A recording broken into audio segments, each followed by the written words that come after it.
Hi, and welcome to Real Clear Fetish Talks Real Clear Play, a podcast that dives into sober life, kink life, and everything in between. As you can see, this is the first recording in my new house, so never mind, there's a little bit of mess behind me. I'm still not 100% in place. But this is the second to last episode of this season. This episode, we are going to the States, more precisely Denver. Well, he's not in Denver at the recording time, but he is from Denver. Hi, Jeff. Hello, How are you? I'm doing good. How are you doing? Well, this is coming out in a couple of weeks, but I'm at home with a very, very mild case of COVID. It is still a thing. The amount of people who have come back to me and gone, "Is that still a thing?" It's like, yeah, just because we stopped talking about it didn't mean it went away. That is very true. Yeah. But like with every episode I do, I'll start with 4 standard questions and then we'll just see where the conversation goes. That sounds great. Fantastic. What do you prefer I call you? Names, pronouns, and title? My name is Jeff, he, him pronouns, and a title would be Pig. Well, you have other titles as well. I do. I am Mr. Leather Colorado 2023, and I just recently placed 10th place at IML. Congratulations, that's amazing. We'll dive Thank you. into that after the question, that's for sure. Tell me a little bit about yourself. So I'm from Denver, Colorado, born and raised. I've been active in the community off and on since 2006. I am the current founder of Mile High Fisters, local fisting club, and I was Mr. Leather Colorado 2023. I also am the event chair of the local 2-day fetish fair that is coming up in August. I've been in recovery for around 13, 14 years, and a proud sober leatherman. And yeah. Fantastic. There's a lot there, and congratulations with the 14 years. That's amazing. Thank you. We can get into more of that. So I've Well, yeah. been Um, sober for off of drugs for 13 years, but my technically clean date is 9/11, about a year and a half ago. So a year and a half ago. Okay, we'll dive yes, into that a little bit more because, as with everything, there's different ways of recovery and there's different journeys. So that's really an interesting yes. thing to grab a hold of. You kind of answered the question already, but I'll ask it anyway. Completely sober, clear-headed, or a social drinker? Completely sober. Fantastic, fantastic. And what is clear play to you, and why is it important? ClearPlay to me is a lot about being present. It's a lot about being in the moment. Back in my using days, I couldn't say that I was. I was always worried about the next thing. I was 2 guys down the line. You weren't important at the moment because that's where my mind was. So now ClearPlay to me is very being present, being in the moment, being with who that person is, or being in that space. Even if I'm not the one playing, I get to feel the energy from other people when I'm in that space and watching other people play, which is very impactful. It's very a lot more intense than it was when my using days, I would say. Yeah, it's you realize that being completely, what do you call it, numbed when you're playing, you don't really feel anything. So take all that away and you're actually fully present is it's so much better. Absolutely. So you're from Colorado. Tell me a little bit about Denver, Colorado. I don't know much about that place. So Denver, Colorado is it's a wonderful state. It's a beautiful state. It's very outdoorsy and whatnot. But in the kink community, we tend to be a little bit more on the smaller side. We Hmm. have an outstanding puppy community. We do have a pretty large pansexual kink community, but Okay. the LGBT leather community tends to be a little bit smaller, but it is definitely present. We have our own bluff group that is pretty active. We have multiple organizations like the Denver Boys of Leather and Rocky Mountain Leather Alliance that do a lot of stuff for the community. Mile High Fisters is, as I mentioned earlier, MHF is another group that is pretty active in Colorado. But yeah, and we, like I mentioned earlier, one of our biggest events is the Back Alley Denver, which is a 2-day fetish fair where we have a bunch of vendors and demos and all kinds of fun things to get the community active and get them intertwining with each other and kind of getting more people interested if they're newcomers and whatnot, and finding out what leather and kink's all about. Fantastic. I love the name, by the way. That's great. But can you tell me a little bit more about Mile High Fisters, if I can say it?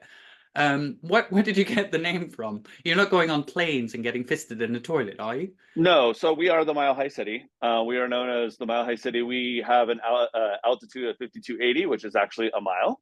And so Right. that's where that name kind of comes from. There's a lot of mile high stuff in Colorado. It's kind of common. And I was trying to think of what would be a fun name for the group, and Mile High Fisters kind of came out, and MHF is what most people know it as. And it's been around for about 2 years now. And I was wondering how it was going to be when I started it. I had my first social, like just a meet and greet type thing at the bar, and over 30 guys showed up, and I was surprised. It was pretty interesting, and it's been a journey. It started off as a males club, and it's turned into so much more. So it's opened up to the whole fisting community in Colorado. And yeah, it's been it's my baby. I have two main babies that I love doing for the community. That's one of them. And one thing I have failed to mention, which is this is a great place to mention, is I also started up a group called Sober Kink, and it is a 12-step style based meeting that meets once a week for the kink community. But it's open to anyone that is open to playing sober. So you are more than welcome to come join us, but we tend to talk about recovery type things.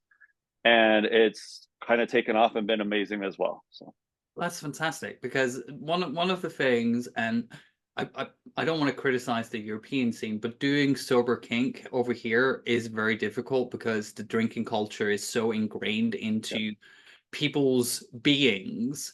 It's I've had many occasions where I mention I don't drink, and it's like, oh, you're boring, and walk off kind of yeah. stuff. So hearing you do something like that, that's amazing. And also, I'm very happy you say that it's open to anyone who wants to play sober or just leading a sober lifestyle, because I think a lot of people, especially in early recovery, I know 12-step works for a lot of people, but also it can also scare people a little bit because Mm-hmm. they have maybe a pre-assumption on what it might be. So having a place you can go where it's not just that, but of course, recovery based. Yeah, and also, so one thing that we do really tend to focus on is we don't have any kind of fellowship there. So if you are talking 12 step, it's not AA, it's not NA, it's not CMA, it's just recovery. It's just Mhm. sobriety. It's just being sober in the community. So one of my things that I really kind of wanted to look at and kind of focus on was, I feel like sometimes you go to some of these meetings, especially in the sober community, and they tend to be a little leaning towards AA. Mm. And at the time, I currently do kind of an AA fellowship, but at the time I didn't. And I have my own quarrels with that we don't necessarily need to get into. But it felt like it kind of could push some people away, because if they're not into that particular fellowship, then it kind of feels like it alienates them. And I really wanted to stay away from that. I wanted everybody to feel welcome. Another big thing that we do is we don't use the word clean at all in there, because of the negative connotation that it has. And so we really try to focus on making sure everybody feels welcome and everybody feels like they could be part of the group, regardless of their journey or who they are. You hit the hammer on the nail with, like, this is why I called it Real Clear Play and Real Clear Fetish. That's why the podcast is called that. Originally, it was called Real Clean Play, and I was just like, yeah, let's do many negative connotations with that. Let's not use that, because that can be also, it's like using the word clean when you say you're sober or and so on. That kind of gives me, like with people use it for HIV or Mm-hmm. STIs, which is problematic in itself. But I also kind of feel like, do you know what? When I was using, I wasn't unclean. Right. I was in the grasp of a disease, and now that I'm better, I'm sober or clear-headed. That fits much better with my narrative. I would completely agree with that. Do you just meet up and sit and chat about recovery, or do you are people allowed to kind of like take each other's numbers and then meet up for sober play, or how does that work? Or is there Yeah, so a little bit like with 12-step meeting, you kind of like, ooh, 13 stepping, you shouldn't do that. But how does it work with where it's a primarily kink meeting and sober play is invited? we use Telegram a lot. And so I use Telegram for MHF, for Sober Kink, all kinds of, and then a lot of the events over here in the States. And so we do have a Telegram group where you can get into the chats, and you're welcome to chat whatever you like. It technically could be not safe for work, but that tends to not happen in the chat so much. But everybody's welcome to do with whatever they want with that. So if you want to reach out, there really hasn't been like talks about 13th step and stuff like that. It's a little more free flowing. But when we do meet up, it does tend to. So I made up like a thing that we read at the beginning, and then we, as a team, like as a group, it's kind of blossomed. And so people have added and changed to it, and it's kind of flowed. But we read off something at the beginning and kind of explains what the group is. And then it kind of, someone will pick a topic and we'll just kind of go around. People are welcome to share more than once. You can crosstalk, you can, as long as everyone's respectful and it's just kind of an open discussion, then you're welcome to do that. And if anyone, we haven't had a problem with it yet, but if it was to become a problem, that's when the group would pretty much shut it down. Mm. Everyone's pretty close at this point, so they're really welcoming when new people come in. But it's kind of had this own thing of flow that kind of has been working so far.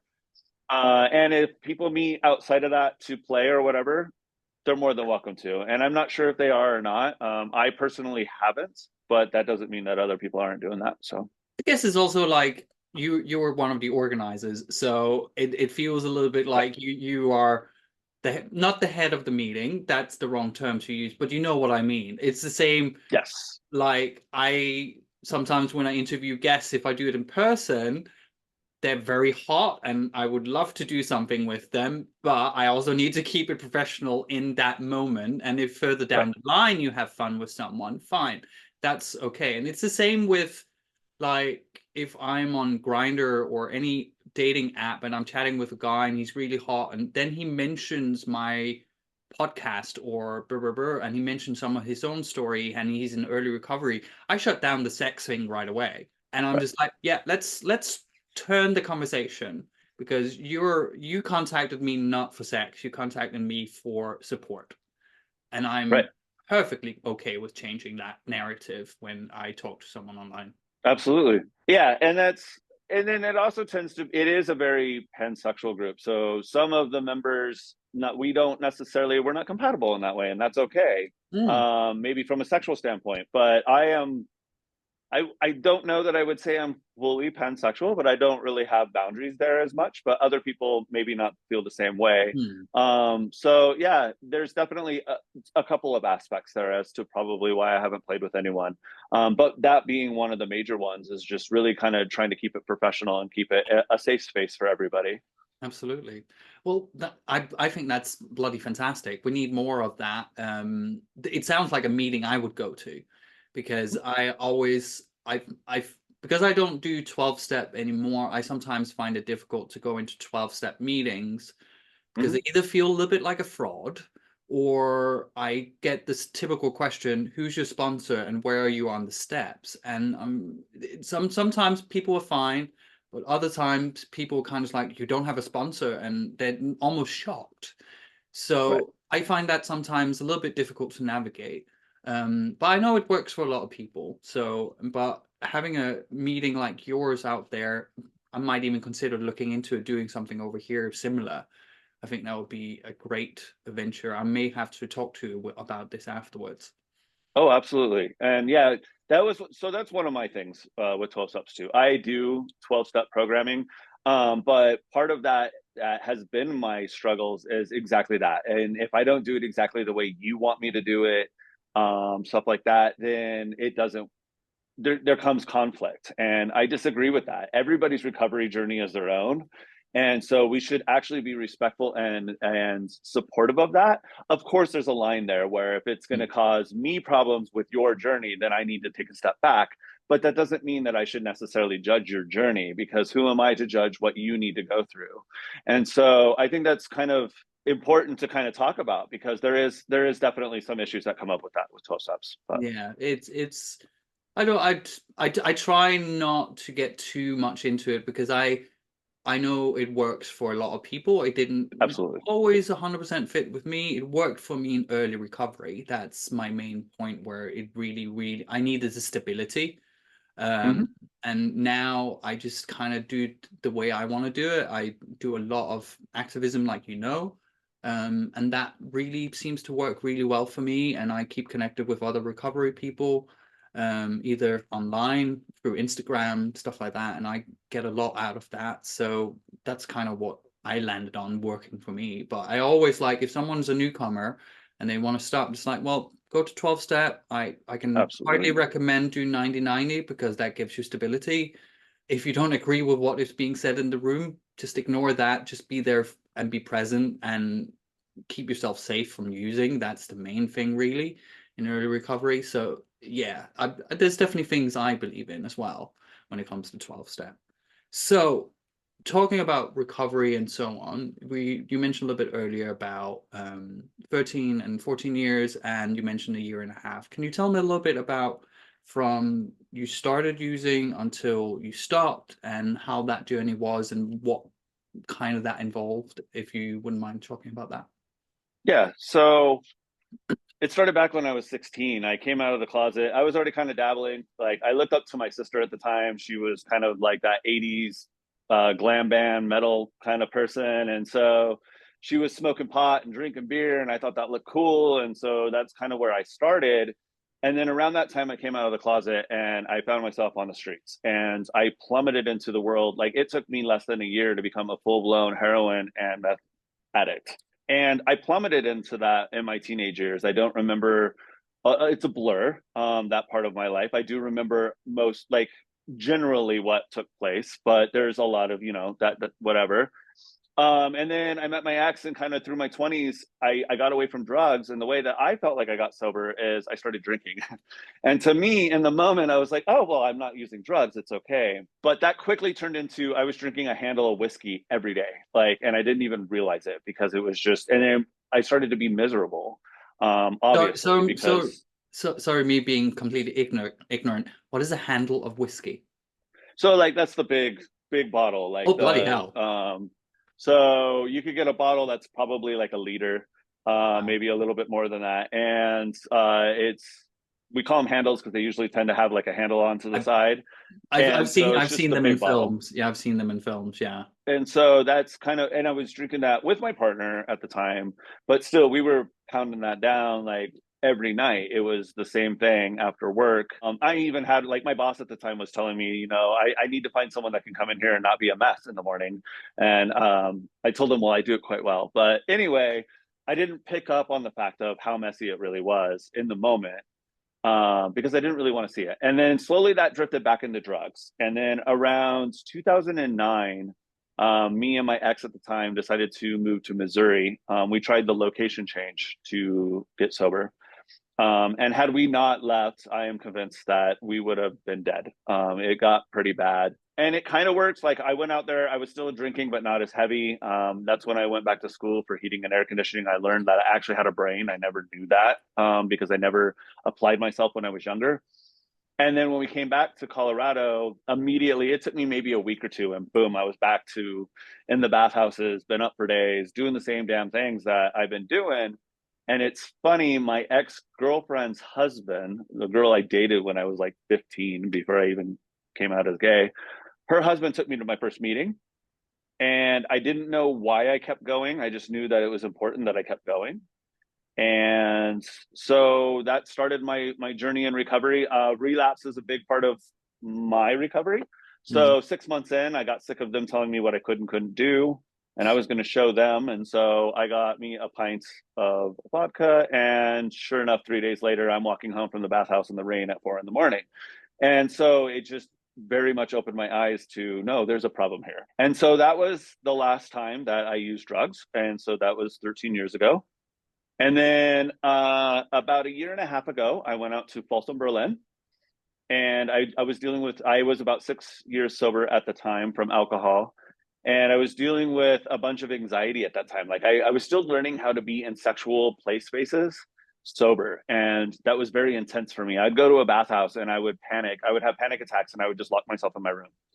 And so I was super excited to go to the pig party out there. I was super excited to be part of Folsom. And I went to Quail Guys for a fisting party, and I started getting the panic attack on the bus on the way out there, and I just didn't even think about it. I walked in, I walked right up to the bar and just ordered a beer. And I was like, I'm not going to do this. Like, I'm here from the States. I want to have fun. I don't want to deal with anxiety.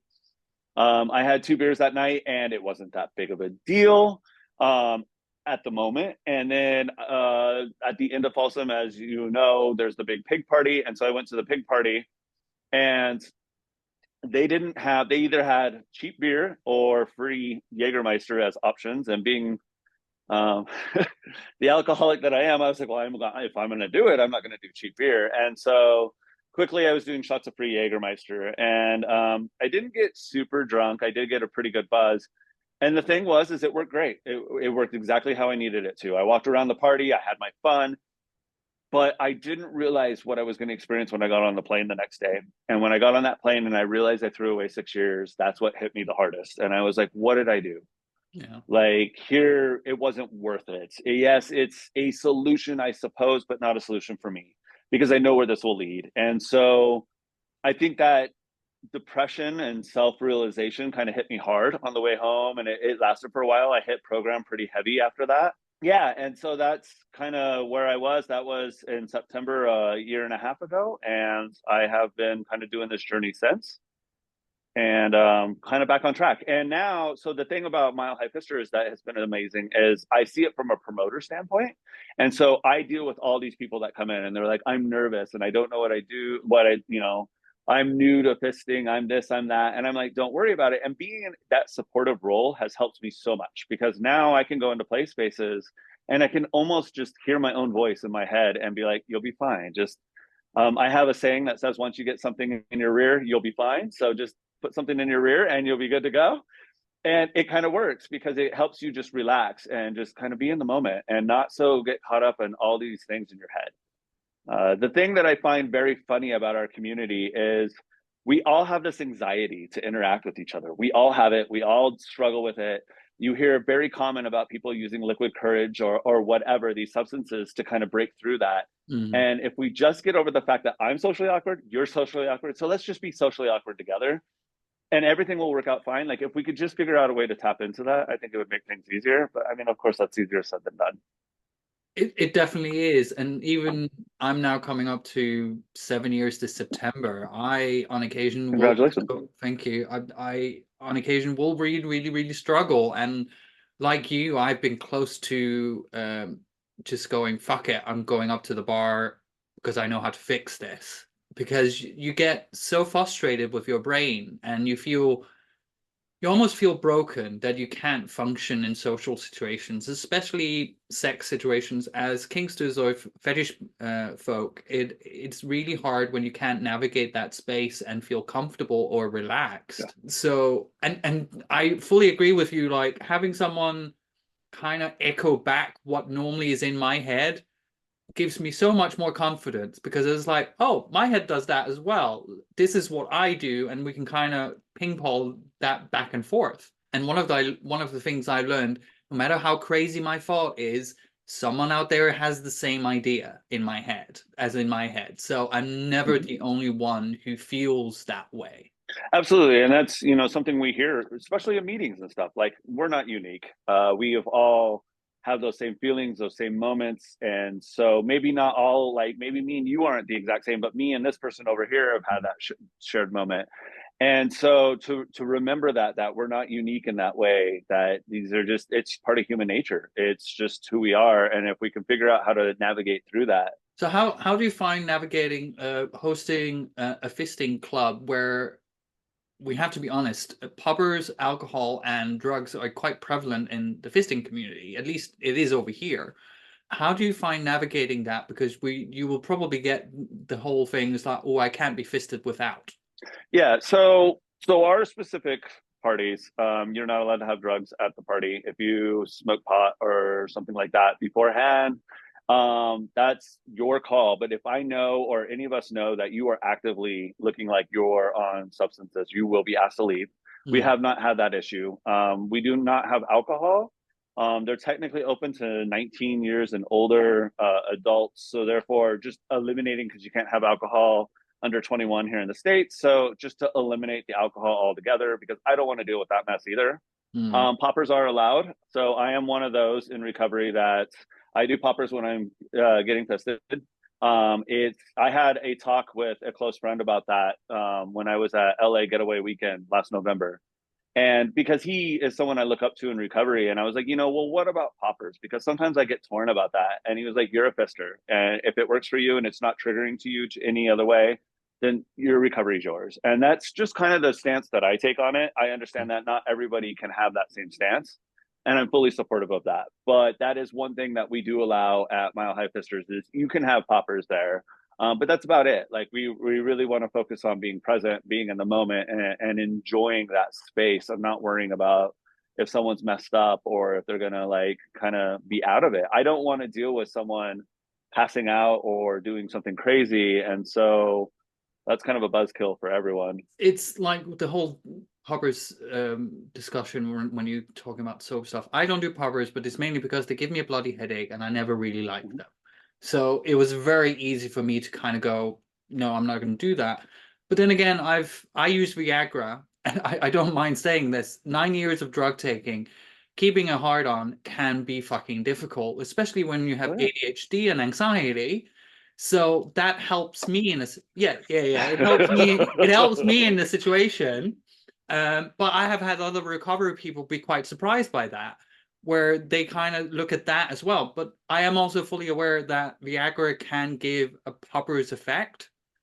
It can give you like a flushed face and give you in the mood as well. It definitely does for me because it's literally the only thing I do. Right. So sometimes it can almost feel a little bit like being on drugs if it's a particular strong Viagra. But it's as with every recovery, it's down to you how you feel about it. If you have a massively addictive personality and you will be huffing these poppers constantly, maybe have a look at that. Absolutely. Yeah. If you're the one coming out of the dark room with the crusty nose, maybe have a look at that. But Yeah. in generally, if someone says to me they do poppers and they're not slamming crystal meth at the weekend, do you know what? That's a success to me. I would agree with that. Also, like, so when I'm playing with someone, if they're about the activity of fisting and they're not just like their nose isn't constantly connected to the bottle, then that's different than if you all you're caring about is like constantly huffing puffers the whole time. You're not present. You're focusing a little too heavy on that. I probably won't say anything, but I'll probably lose interest and kind of like bring the play to an end and be like, okay, we're good. Because I tend to it goes back to that presence conversation. Like, I don't mind if you use poppers, but please be present. Like, to me, fisting is very bonding. It's very connection. And so I want to enjoy that connection, whether I'm a bottom or a top or whatever the case, because I'm connecting with who I'm playing with. And I can't do that if you're not there. And so that's just my personal preference. I don't care if you want to like connect the bottle to your nose and go and play with someone else. That's not my place to say. But that's kind of how I navigate those situations. And that's how I know, like, if I'm in a bottom stance and I'm relying on the poppers too much, then I probably should back off and maybe I'm a little more wore out per se than Worn I out, need to be in the moment. or maybe you're just not as into the guy as you thought you might have been, and Right. you're not relaxing the way you should. And Correct. do you know what? That's fair enough. When it comes to fisting, especially doing it sober, Right. it takes work and it takes relaxing and it takes having a connection and much more It does. than when you're completely gone on something. Yeah, and I mean, I have even had wonderful sessions where there was no puffers, and it was just purely in the moment, and it was just. But that's what it is. Like, that's the connection I'm talking about. That's what's amazing. One thing that I'm very fortunate about is I never did fisting when I was using. So I did sexual acts, but fisting was not one of them. Mm. And so I don't have that connection. So I never had to deal with that because when I got sober, I had to figure out if I was kinky. Mm. I mean, this was even part of my speech at IML that, I had to discover it took me a long time to figure out if I could even enjoy sex again because I had such a connection with sex and using that it really screwed me up in the beginning. And so I didn't know if I was ever going to enjoy sex again. Mm. And it turns out like nowadays it's way better. Like all of it's way better.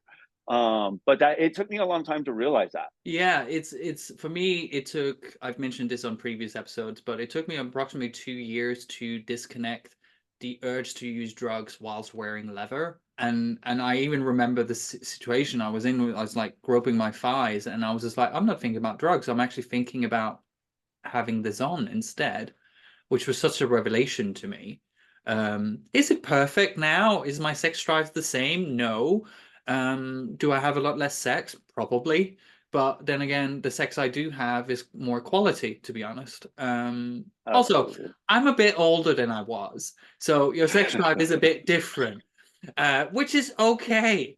If I'd known that in my 20s, that would have been a different matter. But you mentioned IML and doing your speech. You mentioned earlier that you came 10th place at IML, Mhm. which is amazing. Not jealous at all. I came Thank number you. 23 when I competed, but there's also a part of me that was quite happy I didn't reach top 20 because I saw some of the speeches. It was like, oh my God, they're really serious here. My speech was very bad. How did you come about just like, oh, let me run for a title and go and compete at IML? So there's a couple layers there. So at the beginning of my leather journey, I was talked into running for Colorado Leather Boy. So I am Mr. or Colorado Leather Boy 2007. I had no idea what I was doing. I was drunk when I signed the application. The day of, I was like, wait a minute, what am I doing? And I did run for the title. I didn't run against anyone, and I got the title. And then halfway through that is when I hit rock bottom, Mm, and that was when I like was starting to get ready to move to Missouri and all that. So I felt like I totally just did not represent well at all. So when I went for Mr. Leather Colorado, a lot of it had to do with so service is a huge part of my recovery. I struggled going to the bar because it is so around the bar here in Colorado that I struggled to go there and just watch my friends drink. And so when I started doing events and running MHF and doing these service acts, I actually had purpose and it gave me a reason to be there. And I loved that. And so a title was just kind of the next step in that. But there was also this redemption of this is how I should be representing myself to this community. yeah. And I thought about IML, and IML was just became a dream, like just this idea. So I also love to read about leather history and where we all come from, and just all the traditions. And some say I tend to lean a little more old guard in some of the things that I enjoy, but I am Mm. definitely new guard in the way I present myself. But I like that. I like to read about our old traditions and protocols and history, and IML is part of that. It's been around since 1979. It's a huge part of our community, and to be part of that brotherhood or that siblinghood, to walk across that stage and just be part of that was so important to me. And so it was a no brainer. Like once I decided that I was going to do it, I am an addict, so I don't do anything halfway. If I'm going to do it, I'm all Same. about it. And so that's what I did, and that's just I put all my energy into going for it. And it paid off. Getting to top 10 is quite an achievement. Thank you. In any case, and you talk about history. Did you talk to my great grandson Tom, Mr. Lever Europe, then? Because he's a Oh history. yes, yeah. No, I love Tom. I've actually got to connect with Tom quite a bit because I did a lot of travels last year, and so I ran into Tom quite often, and we definitely hung out when we were at IML. There's been talks about me coming out to visit out there and stuff like that, and so yeah, no, I love Tom. Yeah, Tom, I do you know what? As someone who's had that title, he won Mr. London, Lever London, and then he went for Mr. Europe. I was so proud. There is so much of his character, maybe not so much of a history buff as he is, but there's very much like I recognize myself in him. I was quite young when I got the title. I was even younger. I was 24. Hmm? But he's so engaged, which is so lovely to see. And I was so pleased for him, especially how well he did at IML as well, because Absolutely, he did it's amazing. terrifying as a European going over there because it is a very American dominated contest, and it's also very different to what we see over here. So how did you find the experience of hurrying up and waiting? It was, yeah, no, that's exactly that is a good definition of or explanation of how that goes. Yeah. But it was good. It was a wonderful experience. It was very bonding. My boy, Rod, also ran as well. And that's why I'm in Phoenix. I'm actually visiting him. But so we got to run together, and that was fun and challenging in its own ways. And so it was fun. It was definitely a once in a lifetime experience. I can truly say though, I'm done with titles. I don't see me running for another title. I've done my turn. Some people like to keep going. I don't see that in my future. I feel like I got my share of what I needed out of it. And I'm more than happy just to go back to being a serviceman in this community and doing the things that I love to do anyway. Because I never really needed the title to do that anyway, but I'm glad that I got to experience that for sure. See, this is one of the things in the last couple of years, especially becoming sober, I considered should I run for something. But I'm also like, I need to do it for the right reasons. Mm-hmm. What is my goal with running? Because a lot of the goals I have, I'm already doing. I do the podcast, I do activism, I do interviews, I promote Sober Kink. Right. I don't know how much more I could do if I ran for a title. Would it be more of a vanity thing, which is also okay if you did? It is. It is definitely like I don't think you shouldn't hate the spotlight if you run for a title. Right. How I did it at 24, I have no idea. I'm too anxious now, to be honest. But it is that weird thing, and IML is a once in a lifetime experience. And if I did run for a title, would I want to do IML again? I'm not quite Right. sure about that because when I look back at IML, it's has such a special place in my heart. And I'm sure it has with you as well. And it's still really fresh with you, where mine was in 2009. But I still think back so fondly on it. And I have some very vivid memories. This is before drug taking, before all the issues. So that journey was not tainted by all that, thank God. So it I can still look back on that and just like that was a really happy time. It was an experience. No, and I totally get that.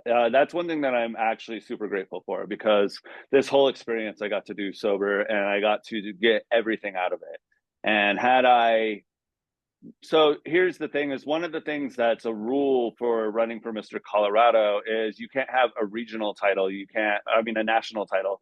So you can't go above just Colorado. So had I gone and won like Southwest Leather Boy, I would not have been eligible to run for Mr. Colorado.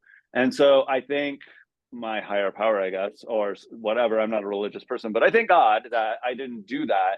And the fact that because I would have lost out on that experience. And I think that I would have done horrible back then because I was so out of it that I would have represented myself in a very terrible light. And so I'm very happy with what I did.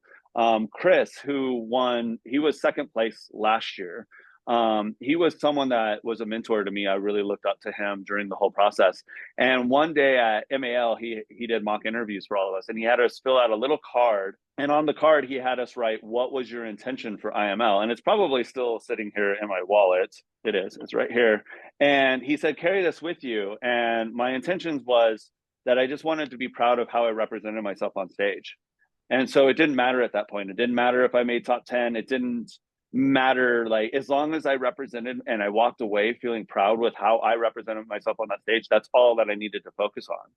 I did have a goal of making top 20 as well, but that wasn't, I wanted to focus on this because that, what he was giving us there was amazing. And I think that, yeah, I would have robbed myself if I had been using, it just wouldn't have worked out the way that it all worked out. You know what? That's really lovely. You're almost getting me a little bit emotional. You saying that with the card and it's just such a lovely sentiment.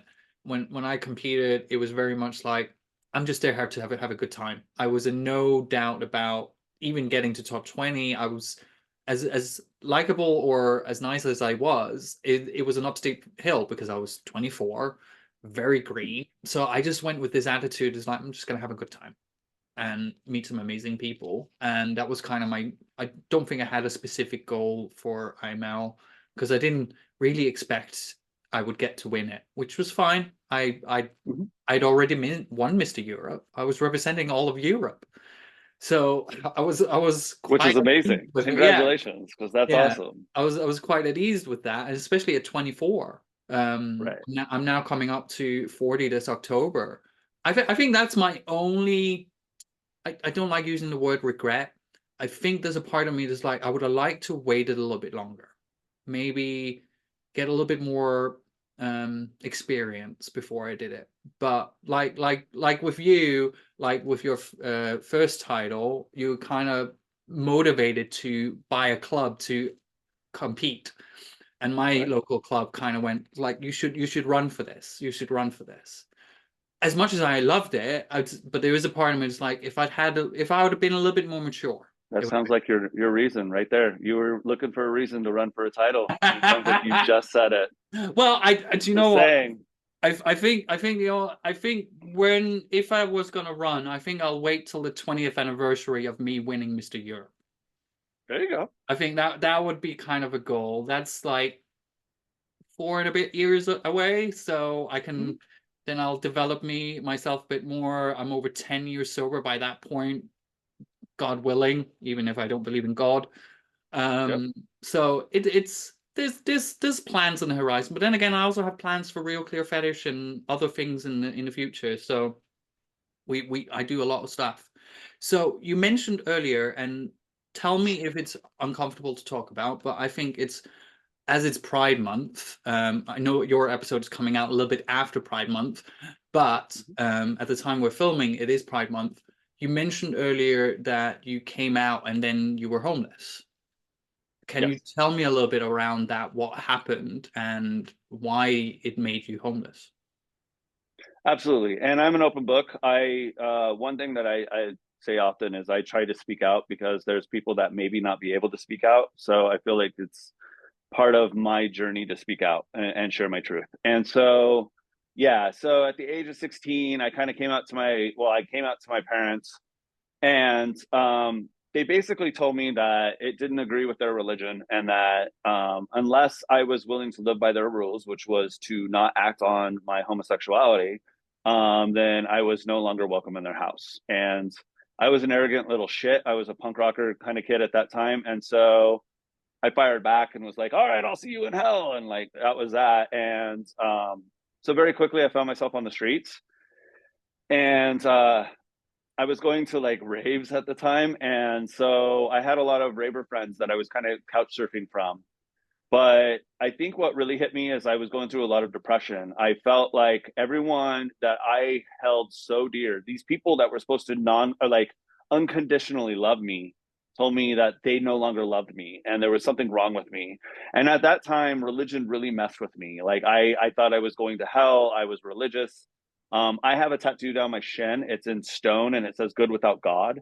And it's a very personal tattoo because that was when I decided I was no longer going to allow this turmoil in my head to control me anymore. Mm, That I was comfortable. I'm a scientist, so therefore I'm very comfortable in my stance of to where I stand with my beliefs in higher power or God or any of that. And I wasn't going to allow that to control my life anymore because it did so much when I was a teenager. And so that's where it kind of just it took a turn, and I didn't have anything keeping me from keep in check. And very quickly my drug use just kept escalating. Back then I used to listen to a group called Skinny Puppy. You may have heard of them. But the lead singer, it's an industrial band, and the lead singer actively was a heroin addict, and he kind of talked about it in his music and whatever, and I glorified it. So I glorified this idea of a heroin addict rock star that didn't give a crap and kind of just live by their own rules. And it fueled me to just kind of go down this path, but I didn't realize how damaging it was at the time. mm, And very quickly, those kids that became my family ended up turning their back on me as well because I got so messy that they were just, I can't do this. Like you're gonna die, and I don't want to be here for that. The weird thing that is now, and this is something that I've talked to about some of the people in my life, is the one thing that people don't tell you about when you get older is dealing with all the death of the close ones around you. Now that I'm years out, a lot of the people that told me they didn't think I'd make it to my 40s are no longer with us. mm, They didn't make it. And I sometimes wonder, why am I the lucky one? Why, what did I do to get myself here? I just know that it's something that keeps me moving forward because I'm doing something right. mm, Last year, I lost that partner that I talked about that I ran away with to Missouri. he had lost his battle with drugs. He continued to use. He looked at me, we were in recovery, and one day he looked at me and said, "This isn't for me. I need to go on my own journey." And I wished him well. And then we didn't talk all that much. And then I got a phone call from his sister, or no, it was actually one of his close friends, and told me that he was no longer with us. And that hit me much harder than I thought it was going to. And so, yeah, that was kind of my journey through this whole thing of like, I consider myself very lucky for still being here and being able to do the things that I do. And that's why I do like to speak out. I like to be very active in my recovery. I don't do it perfect. And I make sure that I tell everybody that, because you don't need to do it perfect. I'm doing what works for me. I have fell on my ass numerous times, but it's about getting up, not how you fell. That's something that I find very important. And so, and if I can help one person stay sober today, then I'm doing something right. And that's just that's how I try to, navigate my life now. Because had I had that support when I was a teenager, I don't know where I would be. But I would never give up that experience, because that experience is what made me who I am today. And so I needed it, even though it was very rough. Do you know what? It's like, I'm lucky enough and fortunate enough to have a really, really supportive family. And I didn't experience all that, but I resonate with you talking about now being in a situation where you have a certain amount of experience, or like a lot of people, when they talk about their drug addiction, and they're very ashamed of it, and it was all bad and traumatic and so on. And for me, it's like, well, if I hadn't gone through all that, I wouldn't have been sitting and talking with you. Exactly. I wouldn't been sitting. I wouldn't have met you at Darklands. We wouldn't have had this connection. Just like, oh, I'm sober. I'm sober. Oh, great, fantastic. Right. And I think that's really, really important. And you putting yourself out there is so important, because there's going to be someone watching this episode where you say something that clicks with them, and it might be your story about being thrown out from home. Mhm. Can I ask to talk to your family now, or is that? So a few years ago, so I started to talk to my family later in life. And so a little bit more information. I went through a divorce in January. So my husband and I at the time would go over and visit my family from time to time. My mom got lung cancer, and she passed away. I don't even know how many years it's been now. It's been like 4 or 5 years. And I can say one of the blessings of recovery is I did hold her hand as she took her last breath. Mhm. So that was amazing. I was still close to my mom at the end. For some reason, it was easier for me to forgive her. But I do not talk to my sister. I do not talk to my father. I talked to them for about a year after my mother passed.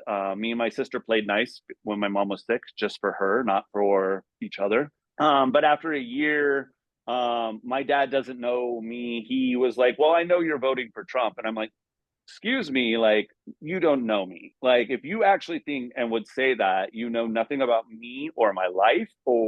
And so that was one of the first red flags. And then the day that Biden won, he looked at me, or he talked to me on the phone, and he was like, "Well, your problems are solved. Biden's in office now."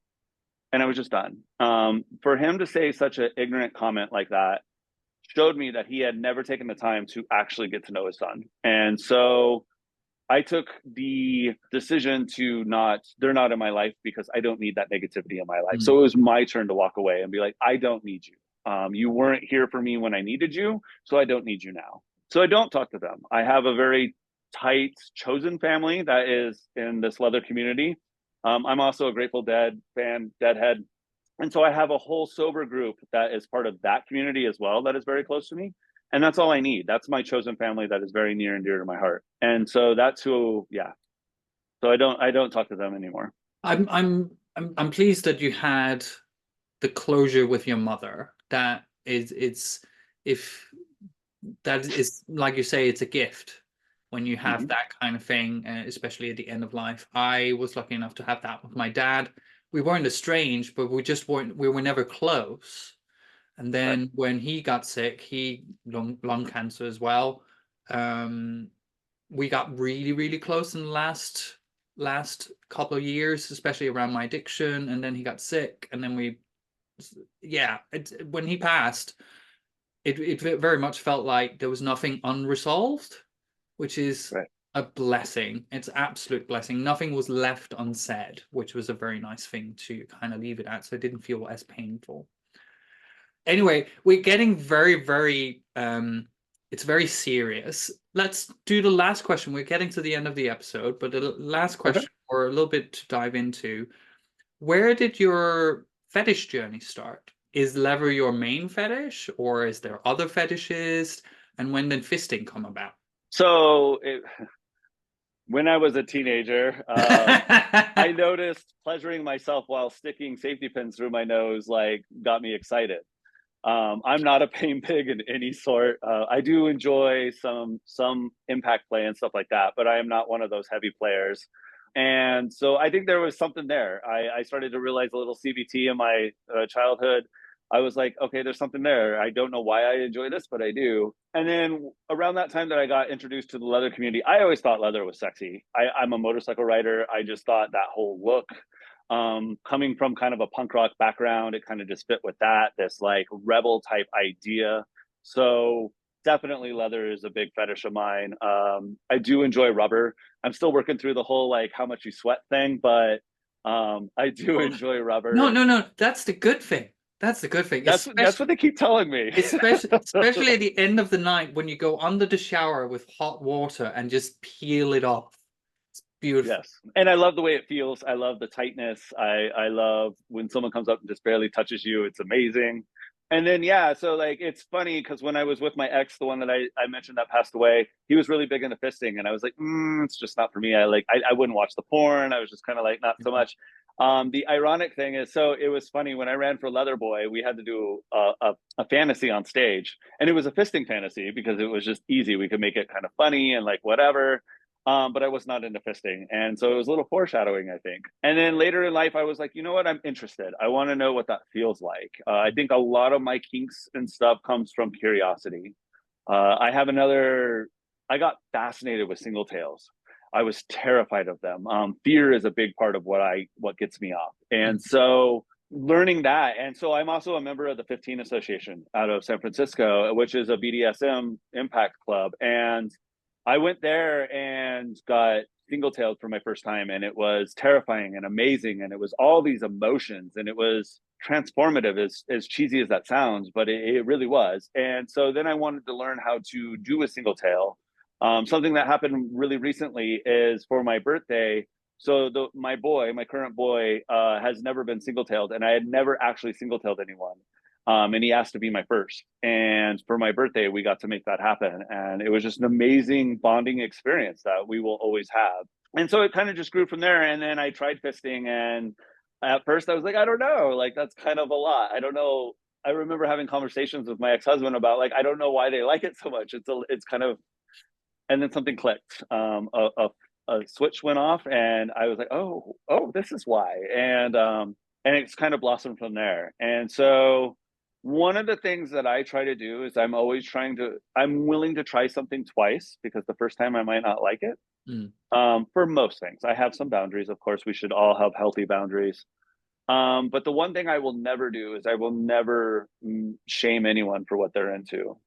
If you're into something that maybe I don't understand, or maybe that I find off-putting, I will make sure that you won't know that in the moment because it's not for my place to say. Like what Mm. you are into is your thing, and as long as you're doing it with consenting adults and it's not hurting anyone in a bad way, then who am I to say anything?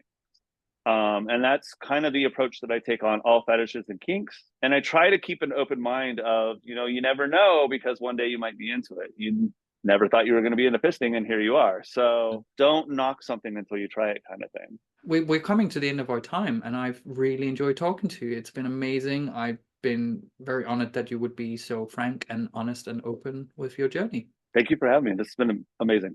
And it feels appropriate. I have this week because you have yours in, and I have ring envy at the Yes. moment. I got mine done last Saturday. Yes. I saw the pictures that you Yeah. posted. That's awesome.